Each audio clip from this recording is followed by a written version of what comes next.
Jake Morrison looked out the window of the starship USS Aurora. Stars filled the black space around them. He had been traveling for 3 months now. The ship was looking for new worlds and new alien races. Jake was the chief diplomatic officer. His job was to talk to aliens if they found any. Captain Lisa Grant walked onto the bridge. She was a strong woman who had been flying spaceships for 20 years. Her gray hair was pulled back tight. Her blue eyes looked serious as always. "Jake, come to the bridge," she said. "We found something big." Jake followed her quickly. The bridge was full of people working at computers. Red lights were flashing. Everyone looked excited and worried at the same time. "What did we find?" Jake asked. Dr. Alex Carter turned around from his computer. He was the ship's expert on alien life. His hands were shaking with excitement. "We found a whole empire," Alex said. "Hundreds of ships. They're not like anything we've ever seen before. The ships look like they're alive. They're made of some kind of living material." Captain Grant pointed at the main screen. Jake could see strange ships floating in space. They looked like giant sea creatures.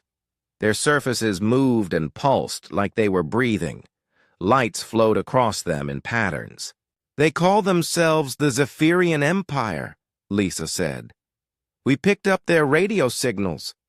They've been watching us for the last hour." Jake felt his heart beat faster. This was what he had trained for his whole life. First contact with a new, alien race. It could mean peace between humans and aliens, or it could mean war. "Are they friendly?" Jake asked. "We don't know yet," Alex said. "But they haven't attacked us. That's a good sign." Suddenly, the radio crackled to life. A voice spoke, in perfect English. The voice sounded like a woman, but it was different. It had a musical quality to it. "Human vessel, this is Commander Zix Andra of the Zephyrian Fleet. You have entered our space without permission. State your purpose." Captain Grant took the microphone. "This is Captain Lisa Grant of the USS Aurora. We come in peace. We seek friendship and trade between our peoples." There was a long silence. Then the voice came back. "You will follow our ships to the Royal Fleet. Queen Vexithara wishes to see these humans for herself. Do not try to run. Do not try to fight. We have weapons that can destroy your ship in seconds." Jake looked at Lisa. She nodded at him. This was his moment. "Tell them we agree," Jake said. "I'll prepare for the meeting." The Aurora followed the alien ships deeper into space. Jake spent the next few hours studying everything they knew about the Zephyrians. Alex had learned a lot from their radio signals. The Zephyrians were ruled by women. Men existed, but they had no power. The queen was over 800 years old. The aliens lived much longer than humans. They were taller than humans with skin that looked like crystal. They could change colors when they felt different emotions. "Remember," Alex told Jake, "don't touch anything unless they say it's okay. Don't eat or drink anything. We don't know what might poison you. And be very respectful. The Queen has absolute power." After 4 hours, they reached the Royal Fleet. Jake had never seen anything so beautiful and scary at the same time. The flagship was huge. It looked like a living palace floating in space. Lights danced across its surface.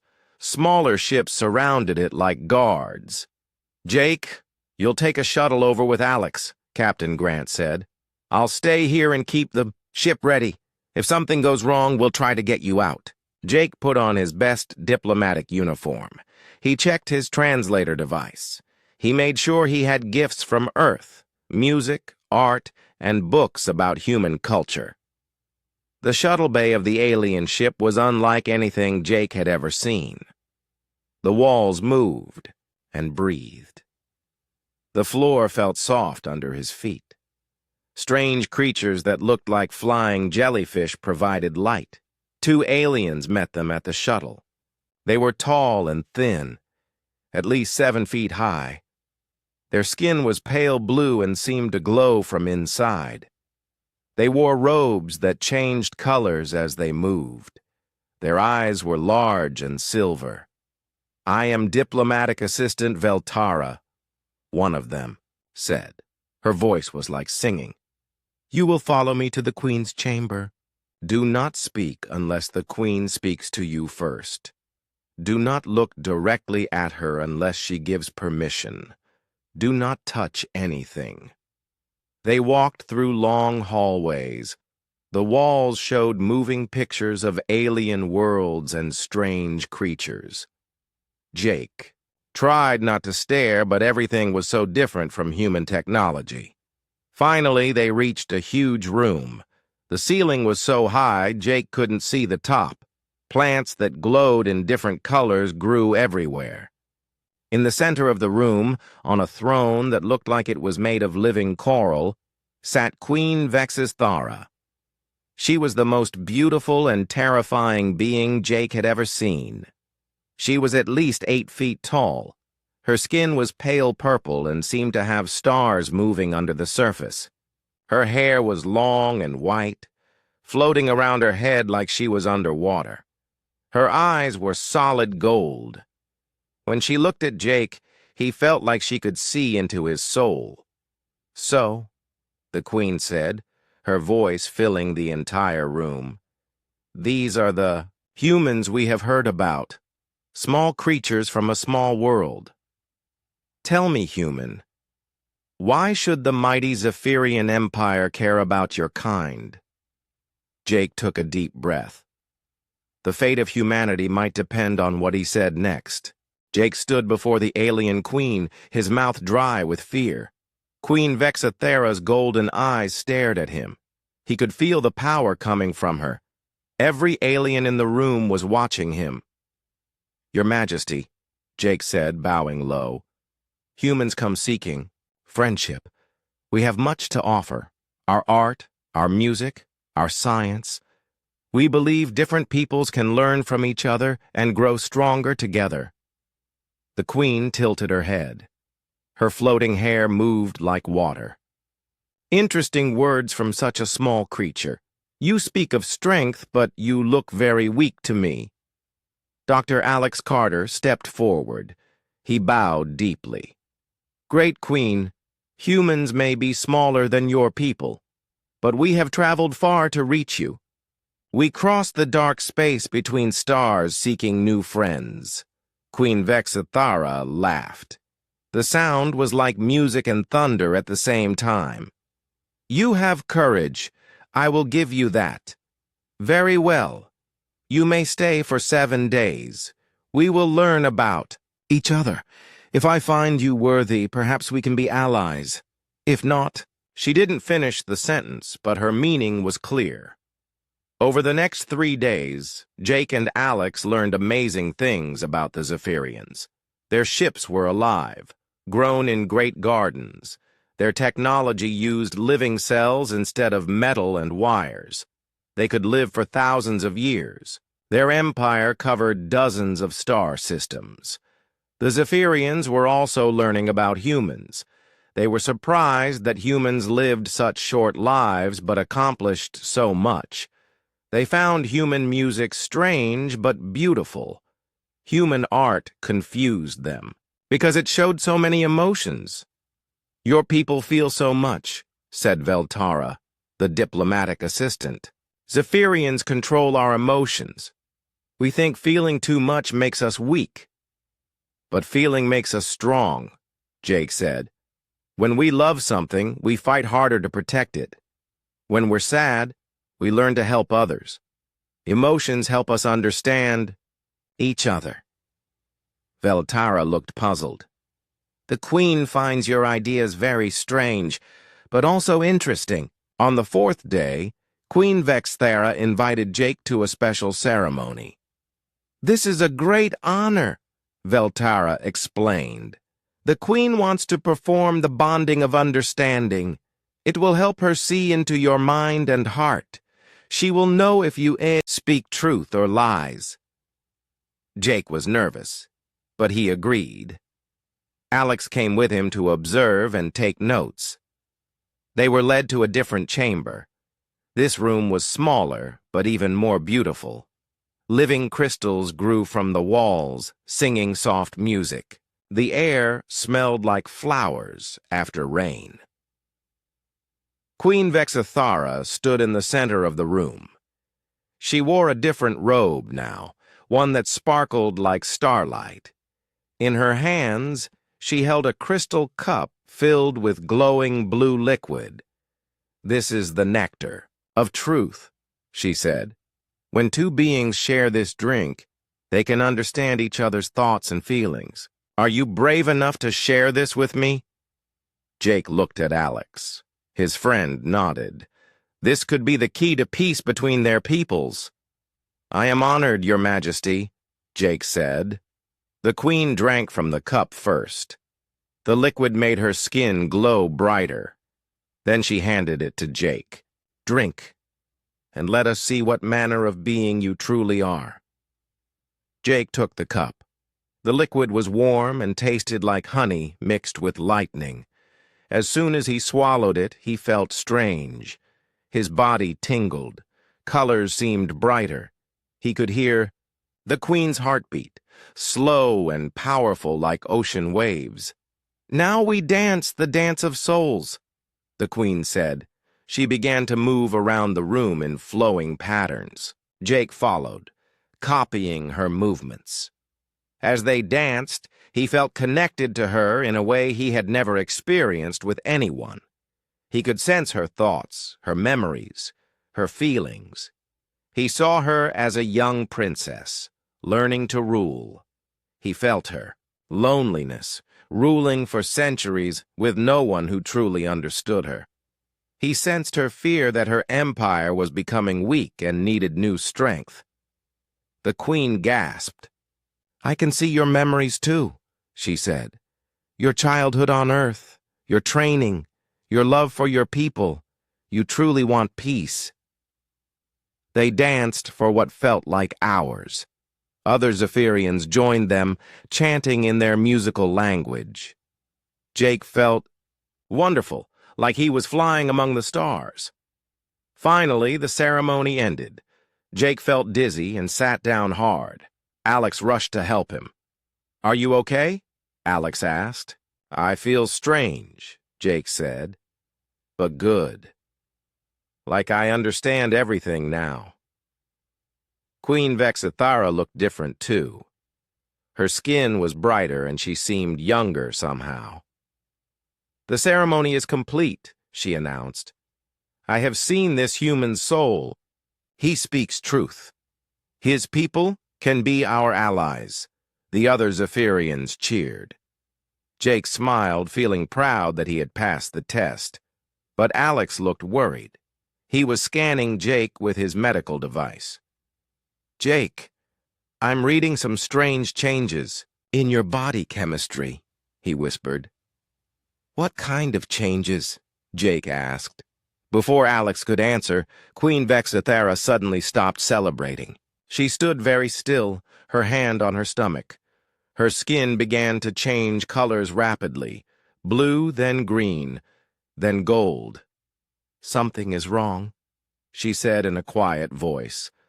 Veltara rushed to the queen's side. "What is it, Your Majesty?" The queen's eyes went wide with shock and fear. "I feel different, changed. There is something growing inside me." Alex's medical scanner started beeping frantically. He looked at the readings and turned pale. "Jake, that wasn't just a ceremony. According to these readings, it was a mating ritual. The queen is pregnant." The room went completely silent. Every Zephyrian stared at Jake in horror and disbelief. Queen Vexithara's skin turned dark red with rage. "What have you done to me?" she screamed. Jake stumbled backward. "I didn't know. I thought it was just a friendship ceremony." Impossible, shouted Commander Zixandra, who had just entered the room. Zephyrian males must prepare for years before they can father children. This human just arrived. Dr. Carter checked his scanner again. The readings don't lie. Something unprecedented has happened here. Queen Vexithara doubled over in pain. Her skin was now flashing different colors like a warning light. "Guards!" she yelled. "Arrest the human! He has violated the most sacred laws of our people!" Alien soldiers rushed into the room, their weapons aimed at Jake. Alex stepped in front of his friend. "Wait!" Alex shouted. "This was an accident! We didn't understand what the ceremony meant!" But Queen Vexithara wasn't listening. Her rage was growing stronger by the minute. "You have contaminated the royal bloodline. You have brought shame upon the crown. This is an act of war." Jake felt the world spinning around him. One moment he had been celebrating peace between their peoples. Now he had started an interstellar war by accident, and somehow, in just a few hours, he had gotten an alien queen pregnant. What had he done? The Zephyrian guards surrounded Jake with weapons that glowed with deadly energy.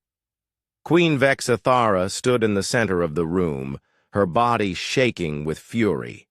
Her skin flashed from red to purple to black. The crystals on the walls began to crack from the power of her rage. "Take the human to the prison cells," she commanded. Her voice was no longer musical. It was cold and sharp like broken glass. "And send word to all fleet commanders.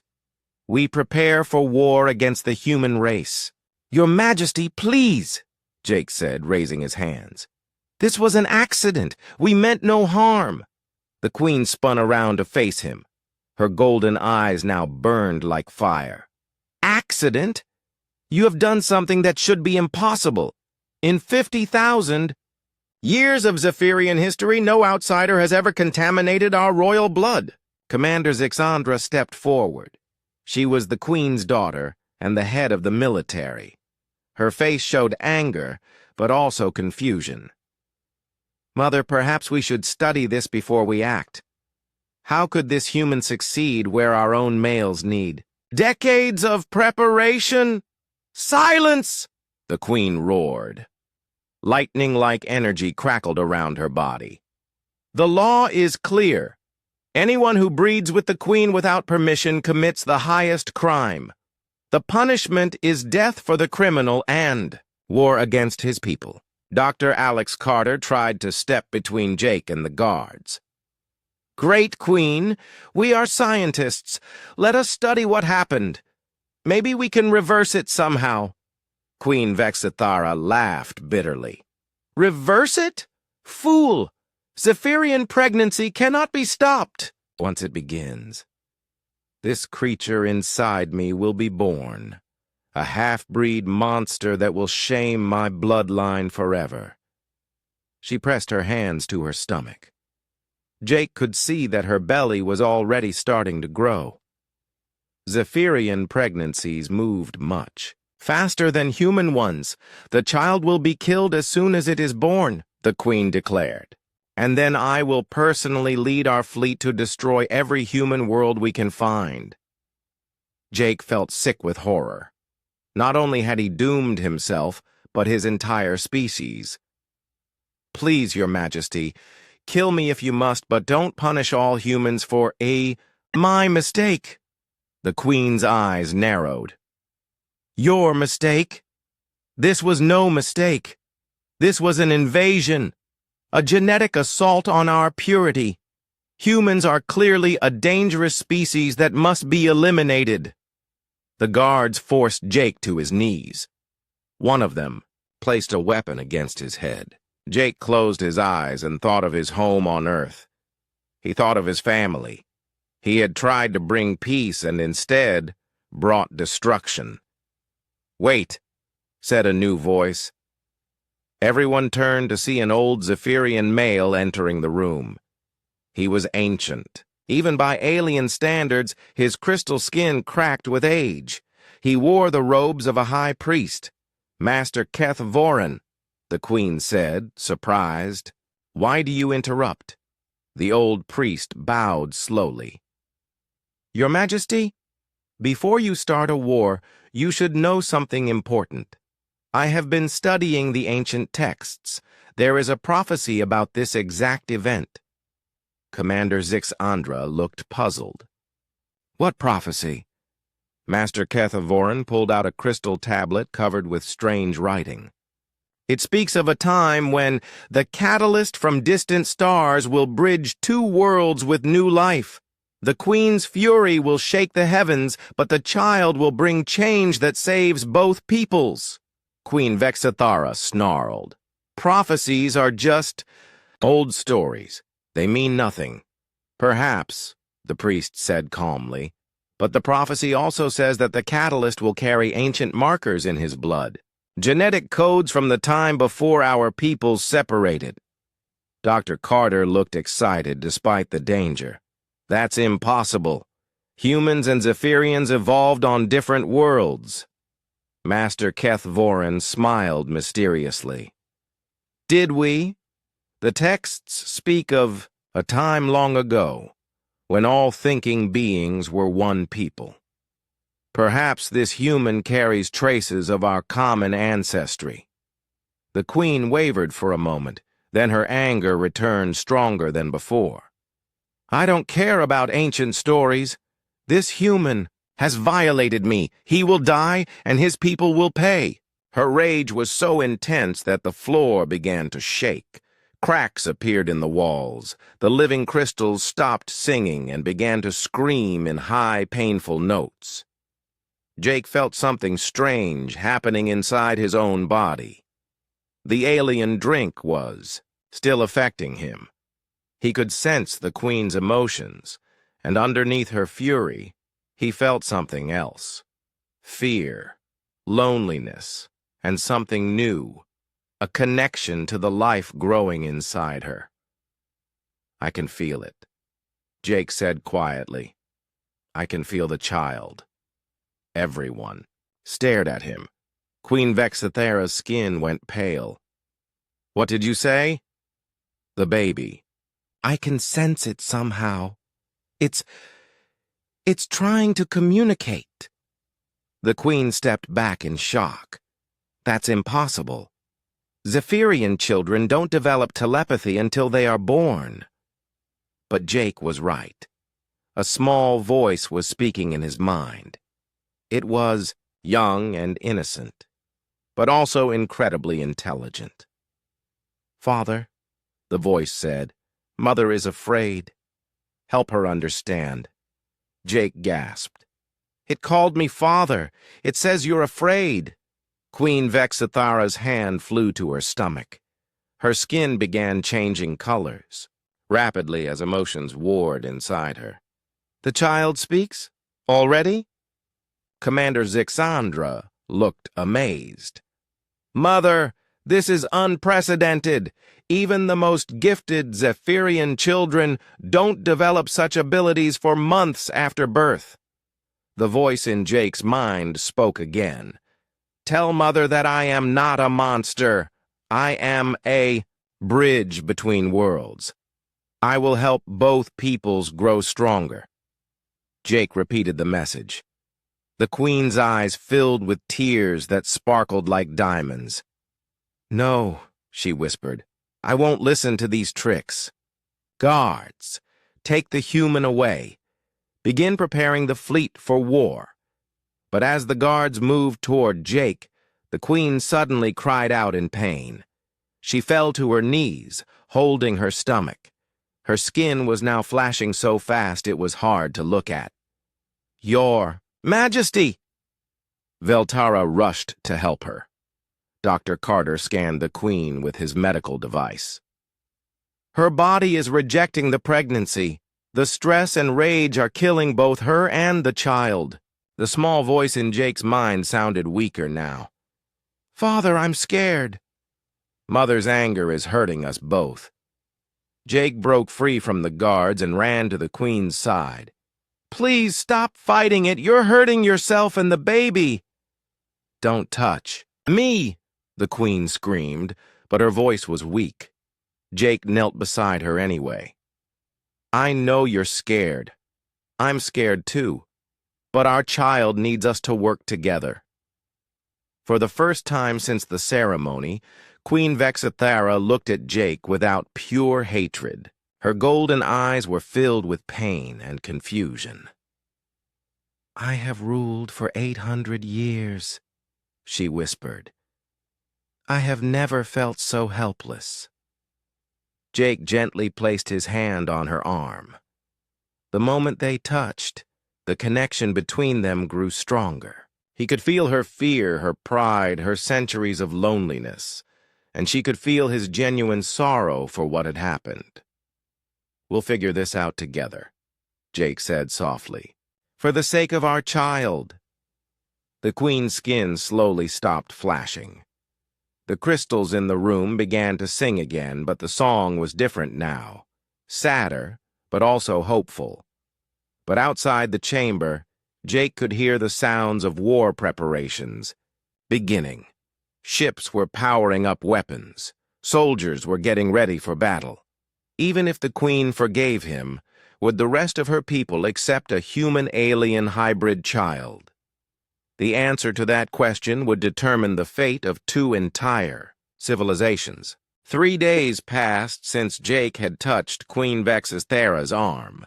The queen was still angry, but she was no longer trying to kill him immediately. She had ordered him placed in comfortable rooms instead of a prison cell. But outside, the Zephyrian Warfleet was still preparing to attack human space. Jake sat in his room, staring out at the alien ships. Dr. Alex Carter was with him, studying readings from his medical scanner. Jake, these results are incredible, Alex said. The alien drink didn't just make you compatible with Zephyrian biology, it activated dormant parts of your DNA, parts that shouldn't exist in humans. What do you mean? Jake asked. I mean, you're changing, Alex explained. Your brain is developing new abilities. Your body is getting stronger. It's like the drink woke up genetic code that was sleeping inside you. Jake looked at his hands. They did look different somehow. His skin had a slight glow to it now, similar to the Zephyrians. Am I becoming one of them? Not exactly. But you're becoming something new. Something that's part human and part Zephyrian. A soft chime announced a visitor. The door opened and Commander Zixandra entered. She looked tired and worried. Human Jake, she said formally. My mother wishes to speak with you. But first, I must ask you something privately. Alex started to leave, but she stopped him.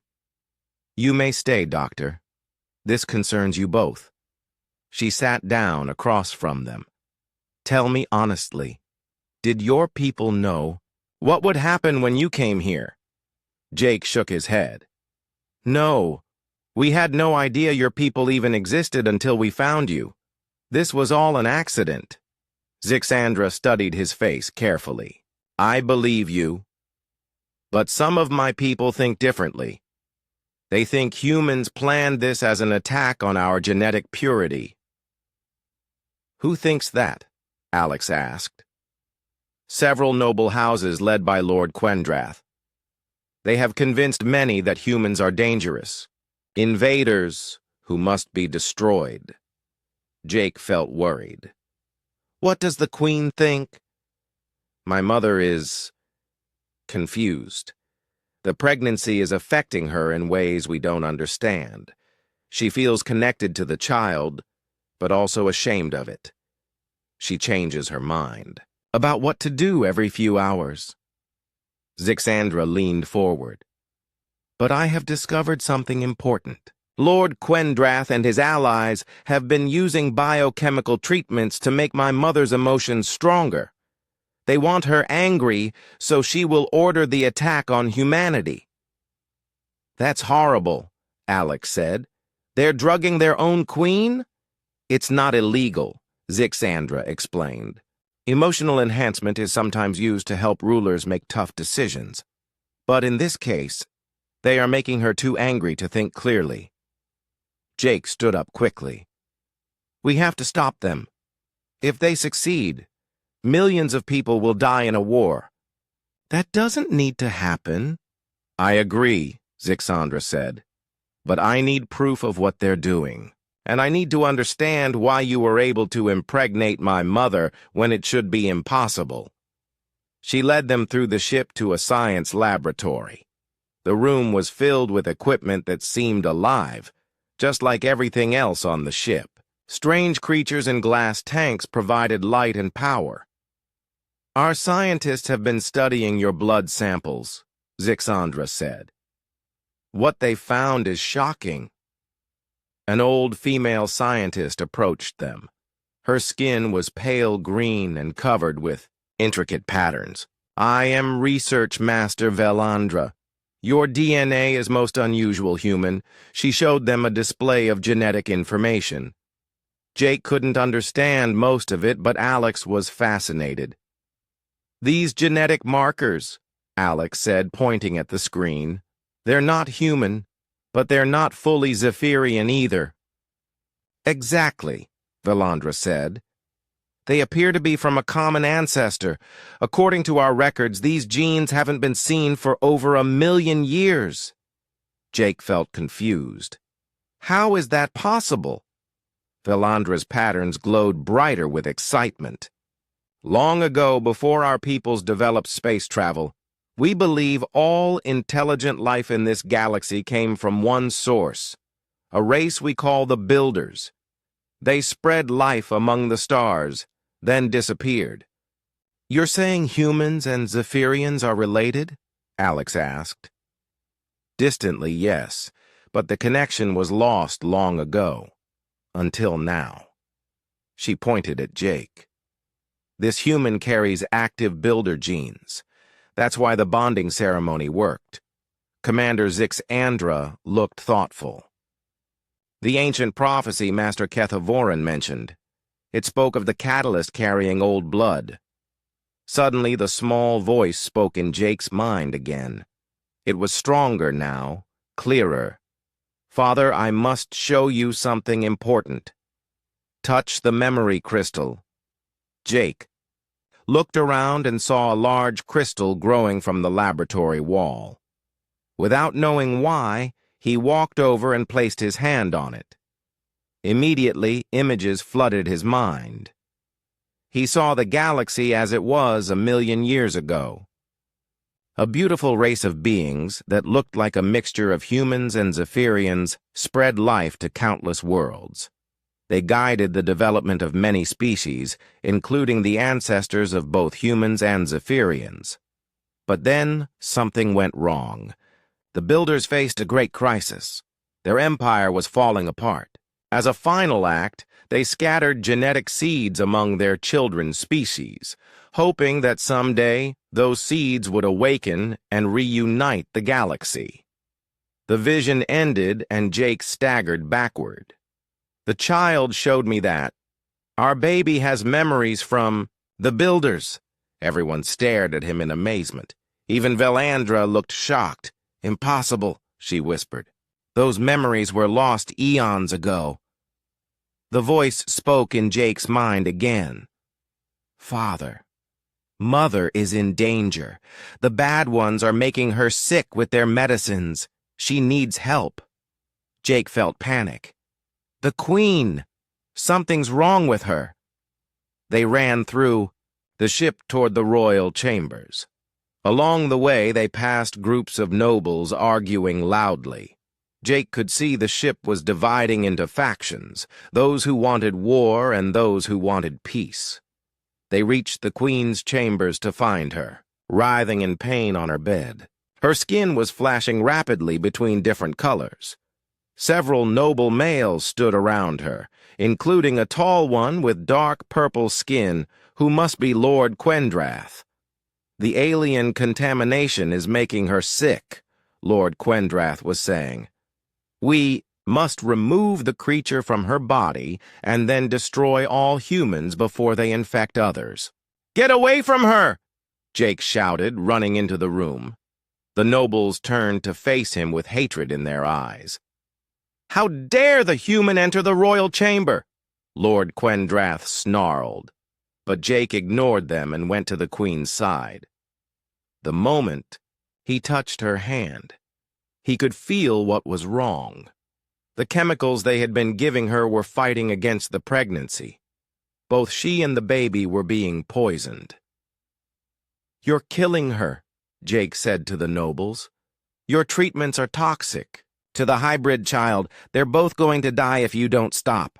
Lord Quendrath smiled coldly. "Good. That solves both problems." Commander Zixandra drew her weapon. "You admit to poisoning the queen?" "I admit to trying to save our race from contamination," Lord Quendrath replied. The queen's eyes fluttered, open. When she saw Jake, she gripped his hand tightly. "The child," she whispered. "Save our child." For the first time, she had called it our child instead of a monster. Jake felt hope, but also fear. The queen was getting weaker by the minute. In his mind, the child's voice was fading. "Father, I'm scared. The poison hurts." Jake looked around, at all the faces watching him. Some showed hatred, others showed hope. The future of two civilizations depended on what happened in the next few minutes, but first he had to save his family. Jake held Queen Vexithera's hand as she fought against the poison in her body. Her skin was pale and weak. The child's voice in his mind was getting quieter. "Dr. Carter," Jake called out. "Can you help her?" Alex rushed over with his medical scanner. "The chemical they've been giving her is blocking the nutrients the baby needs. We need to flush it out of her system." Lord Quendrath stepped forward angrily. "You will not interfere with Zephyrian medicine, human." Commander Zixandra pointed, her weapon at him. "You will be silent, traitor. You have admitted to poisoning the queen." "I was saving her from contamination," Lord Quendrath shouted. Research Master Velandra entered the room with several loyal guards. "I have analyzed the treatments you gave the queen," she announced. "They contain substances that would kill any hybrid child. You were committing murder." The other nobles who had been supporting Lord Quendrath began to back away from him. They had wanted to prevent the pregnancy, but they didn't want to be part of killing their queen. "Arrest him," Commander Zixandra ordered. As the guards took Lord Quendrath away, he yelled, "You are all fools. This half-breed will be the end of our pure bloodline." But Jake wasn't listening to the politics anymore. The queen was getting worse. Her breathing was shallow and her skin was turning gray. "What can we do?" Jake asked Dr. Carter. "I'm not sure," Alex admitted. "Zephyrian biology is too different from human. I don't know what medicines are safe for her." The child's voice whispered, weakly in Jake's mind. "Father, I know what to do, but you must trust me." "The baby says it knows how to help," Jake told everyone. Research Master Velandra looked surprised. "The child can communicate complex thoughts already?" "More than that," Jake said. "It has knowledge from the ancient builders. It understands both human and Zephyrian biology." The voice spoke again. "Tell them to bring the pure nectar from the royal gardens. Not the bonding nectar, but the healing nectar. Mother needs it to clean the poison from her blood," Jake repeated, the instructions. Velandra nodded quickly. "Yes, that could work. The healing nectar can neutralize toxins, but it must be prepared correctly." As the scientists rushed to get the medicine, Jake stayed with the queen. Her golden eyes opened and looked at him with sadness. "I'm sorry," she whispered. "I let my fear and pride endanger our child." "Don't apologize," Jake said softly. "You were being poisoned. It wasn't your fault." "I was so angry when I learned what happened. The idea of having a half-human child terrified me. I thought it would make me weak." Jake squeezed her hand. "The child will make us both stronger. It carries the best of both our peoples." The Queen managed a small smile. "You truly believe that?" "I feel it," Jake said. "Every time the baby speaks to me, I sense incredible intelligence and kindness. This child will do amazing things." Valandra returned with a cup of silver liquid that glowed with soft light. "The healing nectar is ready." The Queen drank it slowly. Within minutes, color began returning to her skin. Her breathing became easier. In Jake's mind, the child's voice grew stronger. "Thank you, Father. Mother is getting better now." Over the next few hours, Queen Vexithara recovered completely. The poison was gone from her system, but more importantly, her attitude toward the pregnancy had changed. She was no longer ashamed of the child. She was excited about it. "I can feel the baby's thoughts now," she told Jake. "Such intelligence, such wisdom. This child will be extraordinary." Dr. Carter was scanning both the Queen and Jake with his medical equipment. "The readings are incredible. The baby is developing abilities neither species has: enhanced telepathy, accelerated learning, and genetic compatibility with both human and Zephyrian technology."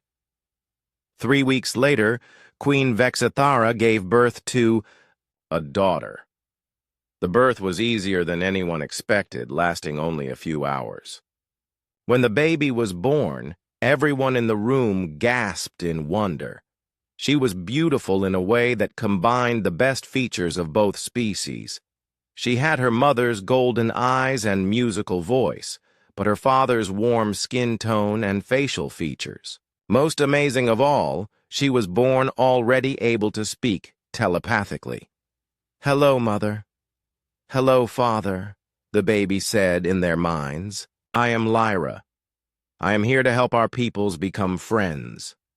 Queen Vexithara held her daughter with tears of joy. "She's perfect," she whispered.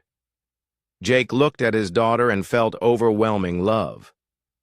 "Hello, Lyra. Welcome to the universe." The news of the royal birth spread quickly through the Zephyrian fleet. The baby's advanced abilities convinced most of the nobles that this was indeed the fulfillment of ancient prophecy. Opposition to the hybrid child began to fade. Commander Zix-Andra became one of Lyra's strongest supporters. "Sister," she said, to the baby, "you will help us build a better future." "Yes," Lyra replied. "I will be a bridge between worlds." Captain Lisa Grant arrived from the human ship with a diplomatic team. When she met Lyra, she was amazed by the child's intelligence. "This little one could change everything," Lisa said. "She could help humans and Zephyrians work together like never before." Over the following months, Jake split his time between serving as a human ambassador and being a father. Lyra grew quickly, both physically and mentally. By 6 months old, she was walking and speaking in both human and Zephyrian languages. She also demonstrated remarkable abilities. She could interface directly with Zephyrian biotechnology. She could sense emotions and help resolve conflicts between people. Most importantly, she helped other humans and Zephyrians understand each other. Queen Vexithara established the first joint human-Zephyrian colony on a beautiful world called Haven. Families from both species volunteered to live there together. Lyra helped design schools where human and Zephyrian children could learn together. She's creating the future we dreamed of, Jake told Alex as they watched Lyra playing with children from both species. Dr. Carter was now leading a research team studying hybrid genetics. Several other human Zephyrian couples had formed, inspired by Jake and the Queen's example. Each new hybrid child has unique abilities, Alex reported. They're not just bridges between our species. They're the next step in evolution. 1 year after Lyra's birth, Jake stood with Queen Vexathera on the observation deck of their ship. They were watching the first joint human Zephyrian exploration mission launch toward distant stars. "Do you ever regret what happened?" Vexathera asked him. Jake looked at her in surprise. Regret having the most wonderful daughter in the galaxy? Regret finding the love of my life? Never. The Queen smiled and took his hand. I was so afraid of change. But you and Lyra taught me that change can make us stronger, not weaker. Lyra ran up to them, now walking confidently on her small legs. Mother, Father, the new ships are so beautiful. Can we go explore with them? Someday, little one, Jake said, picking up his daughter. When you're older, you'll lead missions to find new friends among the stars. I can't wait, Lyra said. There's so much to discover out there. Jake looked out at the stars and smiled. A year ago, he had been a simple diplomat hoping to make first contact. Now he was part of a family that was changing the entire galaxy. Sometimes the most wonderful things happened by accident, but once they happened, they felt like destiny. As their ship headed toward new adventures, Jake heard Lyra humming a song that mixed human melodies with Zephyrian harmonies. It was a song of the future, a future where different peoples could come together and create something beautiful. The age of cooperation between humans and Zephyrians had begun. And it all started with an accidental pregnancy that turned enemies into family. Jake hugged his daughter close and prepared for whatever amazing discoveries awaited them among the stars. With Lyra as their guide, anything was possible.